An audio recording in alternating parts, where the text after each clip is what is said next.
Hola, queridas personas, aquí estamos de nuevo para contaros y seguir profundizando sobre la tectónica de placas. Soy Marta Velázquez, tu profe de Biología de cuarto. Bueno, empezamos. He titulado a este vídeo La tectónica de placas, una teoría global revolucionaria, porque ya veremos que da explicación y causa de una gran cantidad de procesos geológicos que hasta el momento estaban explicados, pero quizás de forma algo incompleta. Como siempre tenemos aquí el guión. Tenemos dos grandes apartados.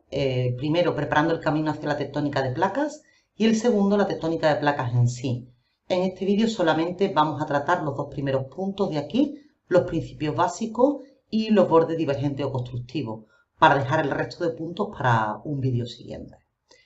Bien, empezamos. Mirar, desde que falleció Wegener, languidece la teoría de la deriva continental hasta aproximadamente los años 50-60, en la que hay una serie de descubrimientos científicos de gran envergadura que hacen resurgir la idea movilista. ¿Cuáles son esos descubrimientos científicos?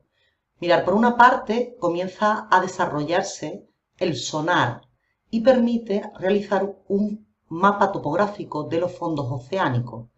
Esto tenía un gran interés desde el punto de vista militar, para los viajes en submarino, fundamentalmente.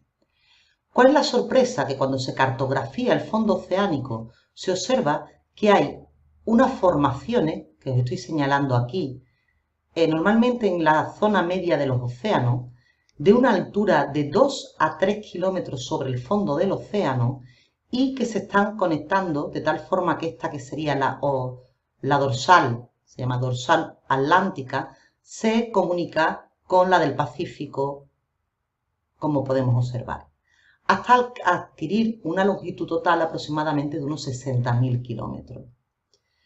Estas dorsales oceánicas tienen en su zona central unos surcos de gran envergadura llamados rift. El estudio de los fondos oceánicos también desvela otros hechos de gran importancia. Mirad, se realizan prospecciones para estudiar los sedimentos de los fondos oceánicos y se esperaba encontrar un registro de todos los sedimentos que se han ido depositando en el fondo de los océanos desde el comienzo de la Tierra, es decir, con una edad aproximada de unos 4.000 millones de años. ¿Qué ocurre?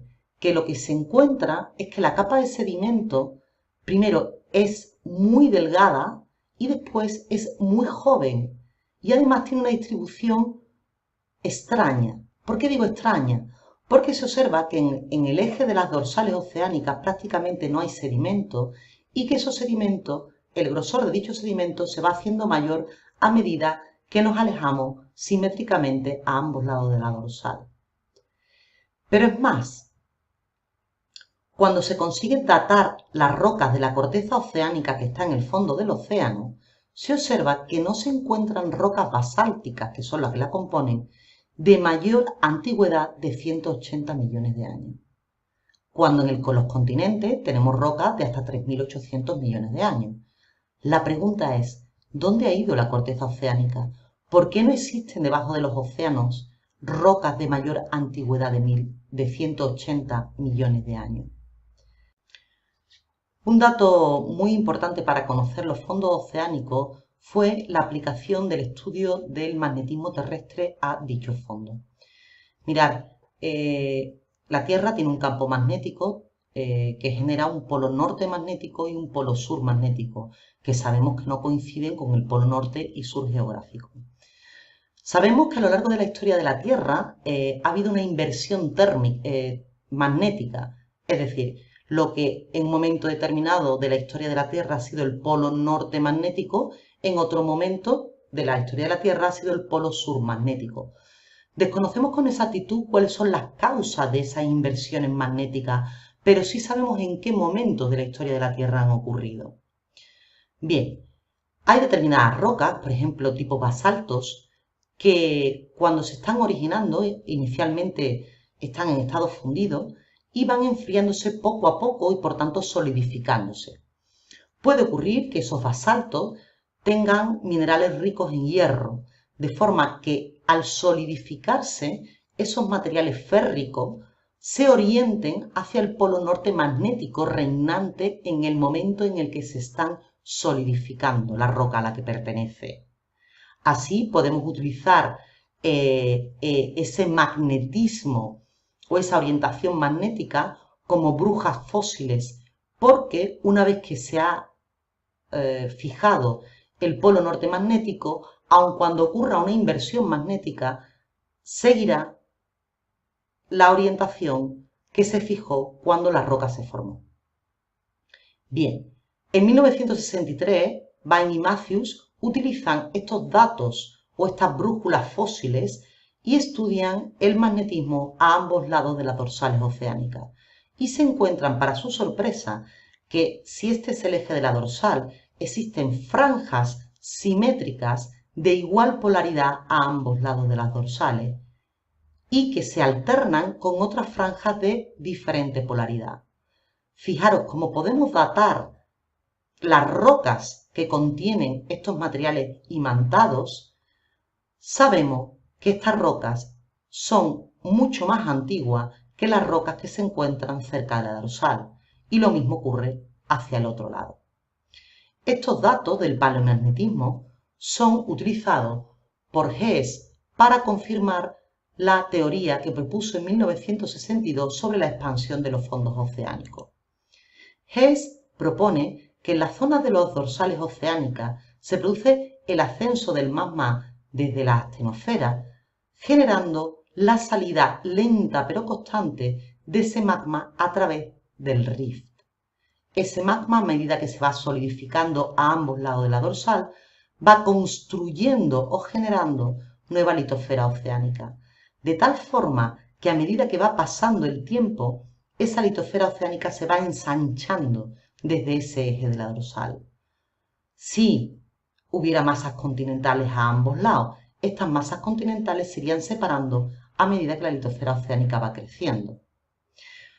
Esta idea propuesta por Hess confirmaban los datos observados y que no tenían explicación hasta el momento, como era la escasez de sedimentos encontrados y la antigüedad de las rocas a medida que nos alejamos de la dorsal, así como el bandeado magnético.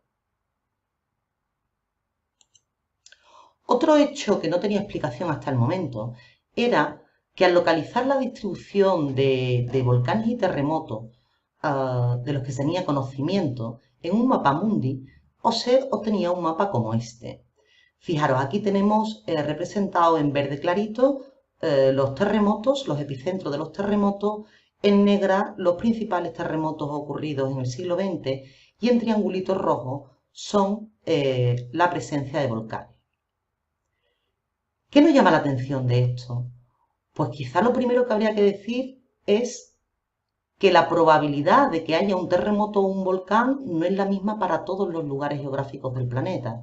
Es decir, los volcanes y los terremotos no se distribuyen al azar o de forma homogénea por todo el planeta, sino que hay zonas como estas aquí marcadas en las que la probabilidad de la existencia de un volcán o de un terremoto es muchísimo mayor que la de otros. Bueno, con todo esto va naciendo la teoría de la tectónica de placas. Fijaros, la tectónica de placas es un ejemplo de sinergia científica porque su autoría no es debida solo a una única persona, sino que fueron una confluencia de descubrimientos científicos y de personas que fueron aportando dichos conocimientos para finalizar realizando una gran síntesis. Hay que nombrar a Harry Hess en el 62 con la expansión de los fondos oceánicos que ya hemos hablado, a Bain y a Matthews en el 63 con los datos paleomagnéticos. En el 65 John Tuzzo habla de las placas litosféricas y en el año 67 Morgan y en el año 68 Lepichon formulan por primera vez la teoría de la tectónica de placas. ¿Qué dice la teoría de la tectónica de placas?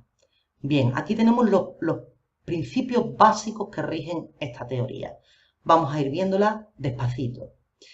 Lo primero que propone es que la litosfera está dividida en fragmentos sólidos llamadas placas litosféricas. Recordar, las placas litosféricas no son solo la corteza oceánica o la corteza continental, sino que también engloba la primera capa del manto superior. Estas placas litosféricas que vemos aquí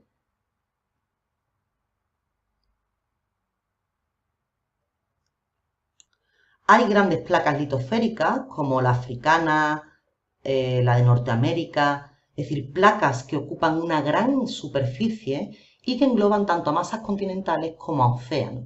Hay otras placas de menor tamaño, como podría ser la placa arábica o la placa de Nazca.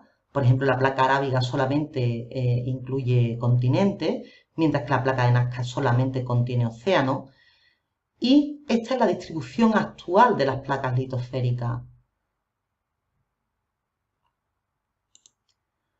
Un tema muy importante es que los límites o bordes entre las placas litosféricas no son todos iguales.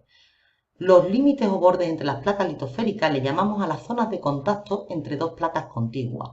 Y hay tres tipos fundamentales. Está lo que se llama un límite divergente o constructivo, porque en ella se forma la litosfera oceánica, y en ella lo que ocurre es que las placas litosféricas se separan, como indican estas flechas. De ahí el nombre de divergente. Hay otro tipo de límite o borde, que son límites convergentes o destructivos, porque en ellos se van a destruir la litosfera oceánica.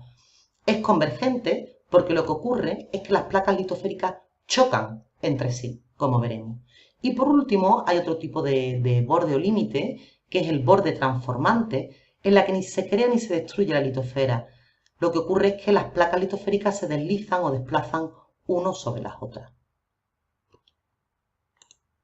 Un tercer punto es que las placas litosféricas se desplazan sobre el manto.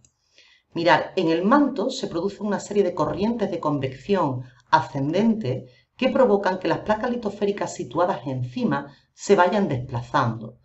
La velocidad de desplazamiento varía de 1 a 12 centímetros año. Podría no parecernos mucho, pero hay que tener en cuenta que cada vez que se produce el desplazamiento de una placa, como no hay hueco entre ellas, provoca el movimiento de todo el resto. Es como si moviéramos horizontalmente la pieza de un puzzle. Todo el puzzle tendría que reordenarse. Por otro lado, ¿cuál es la energía que mueve a las placas litosféricas? Hoy sabemos que hay dos grandes fuentes de energía. Uno es el calor interno terrestre, que genera estas células convectivas, que provoca el desplazamiento de las placas litosféricas, y otro es el efecto gravitatorio que se produce en las zonas de subducción, como veremos en su momento. Otro dato muy importante es que la litosfera oceánica se renueva de forma constante, es decir, la litosfera oceánica se va a crear en las zonas de las dorsales oceánicas, pero a medida que va creciendo la litosfera oceánica, llega un punto en que la litosfera oceánica se hunde de nuevo en el manto, es lo que se llama subduce. Bien, por lo tanto, desde que se crea hasta que se pierde, entre comillas, pasa un tiempo. Por eso la litosfera oceánica es tan joven. También sabemos que a lo largo de la historia las placas litosféricas no solamente han cambiado en posición y en tamaño, sino también en número. Es decir, sabemos que determinadas placas litosféricas pueden fracturarse y generar dos a partir de una única placa litosférica.